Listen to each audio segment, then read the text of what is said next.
Hello दोस्तों, कैसे हैं आप सभी। मैं उम्मीद करता हूं कि आप लोग बहुत अच्छे होंगे। प्यारे दोस्तों, आज की इस वीडियो में हम लोग प्रकाश के परावर्तन के नियम को अच्छे तरीके से समझने वाले हैं। यहाँ दोस्तों, आप यदि 10th क्लास में पढ़ते हैं तो आपको पता ही होगा प्यारे बच्चों कि प्रकाश का परावर्तन के नियम कितना इंपॉर्टेंट है।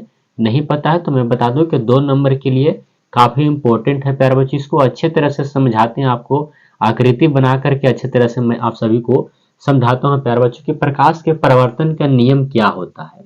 यहाँ दोस्तों काफी अच्छे तरीके से आपको बताए जाएंगे कि प्रकाश के परावर्तन के नियम क्या है। देखिए प्यारे बच्चों, सबसे पहला बात, एक समतल सतह लेना है। जहाँ दोस्तों समतल दर्पण लेना है। मान लीजिए समतल दर्पण आपको घर में आईना आप देखे हुए, उसको ले लीजिए। उस पर आपको क्या करना है प्यारे बच्चों, एक आपतित प्रकाश की किरण, यह जो आपको ऐसे रेखा जो खींचा गया है प्यारे बच्चों, आप इसको नाम दे सकते हैं। मान लीजिए कि इसको आप ओ दे दीजिए, इसको आप नाम ए दे दीजिए, अब इसको बी दे दीजिए और इसको आप एन कह सकते हैं। जी हाँ दोस्तों, देखिए अब आपको जो है प्यारे बच्चों, यहाँ पर मैं आप सभी को लिखता हूँ कि क्या कौन है। ये जो आपको ऐसे जो रेखा दिखाई दे रहा है प्यारे बच्चों, यह समतल दर्पण पर आ रहा है, इसको हम लोग कहते हैं आपतित किरण। या दोस्तों अच्छे से याद करिएगा, इसमें से कई परिभाषा आपको निकलते हैं कि कौन क्या होता है। यह आपको कौन सा किरण है, आपतित किरण है प्यारे बच्चों। ये आपको याद रखना होगा कि आपतित किरण, आप इसको मान सकते हैं कि एम और एम डैश जो है प्यारे बच्चों, यह आपको समतल सतह है। अवतल दर्पण का सॉरी समतल दर्पण है। अब देखिए प्यारे बच्चों, यह जो आपको आपतित किरण हो गया और यह यहाँ से ऐसे समतल सतह पर पड़ने के बाद यह परावर्तित हो जाता है। जी हाँ दोस्तों, इसका जो समतल सतह है एक और रंजित किया हुआ रहता है, तो आप इसको रंजित भी कर सकते हैं, कोई दिक्कत नहीं है, रंजित कर दिए।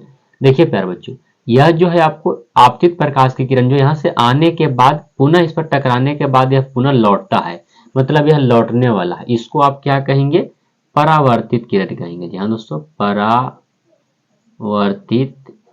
किरण कहेंगे, इसको क्या कहेंगे, परावर्तित किरण। यानी प्यारे बच्चों, आपको सारे को अच्छी तरह से समझा सकते हैं मैं सबको। और जो आपको एन ओ दिया गया प्यारे बच्चों, इसको आप लंब कहेंगे, इसको आप अभिलंब यहाँ पर हम लिख देते हैं, इसको क्या कहेंगे, अभिलंब कहेंगे। अच्छे से याद करके और अच्छे से समझते हुए चलिएगा कि प्रकाश के परिवर्तन के नियम कैसे बनता है। अब देखिए प्यारे बच्चों, यहाँ जो यह आपतित किरण और यह अभिलंब है, यह आपको आपतित किरण मतलब ए ओ आपको आपतित किरण है और एन ओ आपको अभिलंब है। इसके बीच में एक कोण बनता है। यहाँ दोस्तों बीच में एक कोण जिसको हम लोग आई कहते हैं, कोण क्या कहते हैं, आई। इसको कहते हैं, आ रहा है प्रकाश की किरण और अवलंब मतलब आपतित किरण और अविलंब के बीच के कोण को हम लोग कहते हैं प्यारे बच्चों, आपतन कोण कहा जाता है। याद रखिएगा कि आपतन कोण किसको कहते हैं। आप सभी को एक बार फिर से समझा देंगे लिख करके। अब देखिए प्यारे बच्चों, यहाँ से प्रकाश पड़ने के बाद यह पुनः इस दिशा में लौट रहा है, बताइए इस दिशा में लौट रहा है, और अभिलंब के बीच मतलब परावर्तित किरण और अभिलंब के बीच के कोण एक बनता है। यहाँ पर भी एक कोण बनता है जिस कोण का नाम है आर। यहाँ दोस्तों कोण का नाम क्या होता है, आर। अब बताइए कि परावर्तित किरण अभिलंब, तो इसको क्या कहेंगे, परावर्तन कोण। इसको क्या कहेंगे, परावर्तन कोण। प्यारे बच्चों अच्छे से समझते हुए चलिएगा, बहुत ही इंपॉर्टेंट है आपके एग्जाम के दृष्टि से। इसको परावर्तन कोण कहते हैं प्यारे बच्चों, इस तरह से आपको समझते हुए चलना है। अब बताइए प्यारे बच्चों, यहाँ जो आपको जिस बिंदु पर यह प्रकाश टकराया है, इसको कहते हैं आपतन बिंदु। आप यहाँ पर लिख देते हैं मैं आप सभी के लिए कि आपतन बिंदु। यहाँ पर यहाँ दोस्तों क्या हो गया, यह आपको आपतन बिंदु हो गए।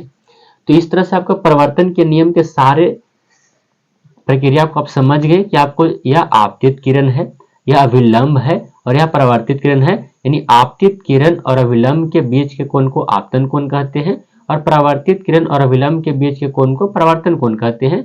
और आपतित किरण जिस बिंदु पर टकराते हैं उसको आपतन बिंदु कहते हैं। और आपको एम और एम डैश या समतल दर्पण दिया गया। तो इस तरह से परावर्तन का नियम, तो परावर्तन के नियम कितने होते हैं, तो यहाँ पर आपको बताते हैं आप सभी के लिए कि परावर्तन का 2 नियम होता है। याद रखिएगा प्यारे बच्चों, बहुत ही इंपॉर्टेंट है कि परावर्तन के 2 नियम होते हैं।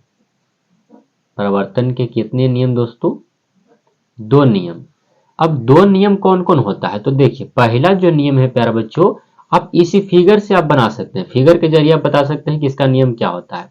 तो आपतित किरण लिखिए, यहाँ पर क्या लिखिएगा कि आपतित किरण। जी हाँ दोस्तों, आपतित किरण, अब बताइए आपतित किरण और परावर्तित किरण, परावर्तित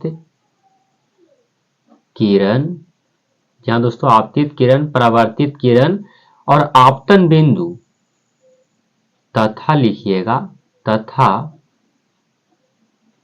आपतन बिंदु, आपतन बिंदु पर, जहां दोस्तों आपतन बिंदु पर जो आप लंब डाले हैं, आपतन बिंदु पर खींचा गया लंब, खींचा गया लंब तीनों एक ही तल में, तीनों के तीनों किस तल में है, तीनों एक ही तल में है, एक ही तल में होते हैं। यह प्यारे बच्चों जो है आपका परावर्तन के पहला नियम है, इसको आपको समझना होगा कि आपतित किरण, आपतित किरण यह जो आपको दिया गया है प्यारे बच्चों, ए ओ आप सभी के लिए है, यह आपतित किरण है। परावर्तित किरण मतलब ओ बी आपको परावर्तित किरण है, ओ बी परावर्तित किरण है। और आपको आपतन बिंदु ओ जो है प्यारे बच्चों यह आपतन बिंदु है, पर तीनों पर जो एक खींचा गया लंब है तीनों एक ही तल में, उसी तल में है प्यारे बच्चों। यह आपको परावर्तन का पहला नियम होता है, इसके दो नियम होते हैं। पहला नियम आप सभी के लिए लिख दिए हैं, दूसरा नियम क्या हो जाएगा प्यारे बच्चों, दूसरा नियम जो होता है से ये जो कोणवा होता है इस कोणवा के बराबर होता है, मतलब इस कोण को क्या कहते हैं, यानी आपतन कोण। यहां दोस्तों आपतन कोण जो होता है वो परावर्तन कोण के बराबर होता है, परावर्तन कोण के क्या होता है, बराबर होता है, बराबर होता है। मतलब अर्थात आप लिख सकते हैं प्यारे बच्चों कि आपतन कोण कौन है, आपतन कोण कोण आई है, तो कोण आई बराबर परावर्तन कोण कौन है आपको, तो परावर्तन, क्षमा चाहूंगा, परावर्तन कोण आपको कोण क्या है, आर है। मतलब यह प्यारे बच्चों आपको आपतन कोण बराबर हो गया क्या, परावर्तन कोण हो गया। इस तरह से, और आपको इन सभी की परिभाषा को भी याद रखना है प्यारे बच्चों। परावर्तन का नियम किसको कहें, तो ध्यान से सुनिएगा जो मैं अभी बताने वाला हूं कि क्या होता है प्यारे बच्चों की आपतित किरण और परावर्तन, जब प्रकाश जो है से किसी सतह से आती है, माने कहीं से प्रकाश आएगा और किसी सतह पर टकराने के बाद पुनः लौटने की क्रिया को प्रकाश का प्रवर्तन कहते हैं। याद रखिएगा, प्रकाश का प्रवर्तन, और जिस नियम का पालन करते हुए यह प्रकाश लौटती है, या जो दिखाई दे रहा है आपको लौटते हुए, उसको परावर्तन का नियम कहते हैं। परावर्तन के दो नियम है दोस्तों, एक आपतित किरण, परावर्तित किरण तथा आपतन बिंदु पर खींचा गया लंब तीनों एक ही तल में होते हैं। और आपको दूसरा जो है कि आपतन कोण परावर्तन कोण के क्या होते हैं, बराबर होते हैं। जैसे आपतन कोण परावर्तन कोण के क्या बराबर होते हैं दोस्तों। यहाँ पर एक और प्रश्न यहाँ पर आते हैं आपको, जैसे आएंगे कि आपतित किरण किसको कहते हैं, आपतित किरण किसको कहते हैं, तो किसी बिंदु स्रोत से आपतित प्रकाश की किरण को आपतित किरण कहते हैं। आपको आपतन कोण भी पूछा जाता है प्यारे बच्चों कि आपतन कोण क्या है, तो आपतित किरण और अभिलंब के बीच के कोण को, मतलब यह जो कोण आपको दिखाई दे रहा है इस कोण को क्या कहेंगे, आपतन कोण कहेंगे। परावर्तन कोण भी पूछा जाता है कि परावर्तन कोण किसे कहते हैं, तो कहिएगा कि परावर्तित किरण और अभिलंब के जो बीच का कोण होता है दोस्तों, अभिलंब के बीच कोण कौन है, आर है, तो इसको क्या कहेंगे हम लोग, मतलब आपतित परावर्तित किरण और अभिलंब के बीच के कोण को परावर्तन कोण कहते हैं। मतलब इसको आपतन कोण को इंडिकेट करते हैं कोण आई से, और परावर्तन कोण को इंडिकेट करते हैं कोण आर से। तो इस तरह से आपको परावर्तन के नियम को अच्छे तरीके से समझ में आ गया होगा। आई होप कि प्यारे दोस्तों आपको यह नियम अच्छे से समझ में आ गया।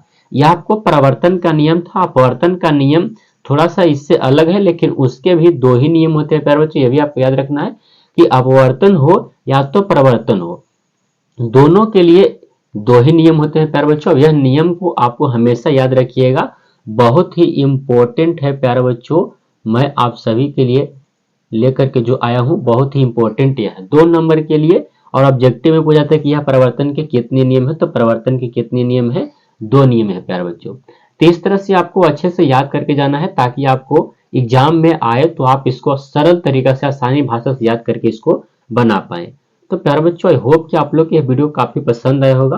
वीडियो अच्छा लगा वीडियो को लाइक करिए। यदि आप चाहते हैं कि अपवर्तन को भी ऐसे समझाएं तो कमेंट बॉक्स में अपना राय जरूर बताइएगा प्यारे बच्चों। यहाँ तक देखने के लिए प्यारे बच्चों आपका बहुत बहुत धन्यवाद। मिलते हैं अगले वीडियो में, तब तक के लिए जय हिंद प्यारे दोस्तों। चैनल पर नए हैं तो चैनल पर पहली बार आए हैं तो हमारे चैनल से मिल करके चैनल को सब्सक्राइब करिए, हमारे जरूर सपोर्ट करिए प्यारे बच्चों। मिलते हैं अगले वीडियो में, तब तक के लिए जय हिंद प्यारे बच्चों।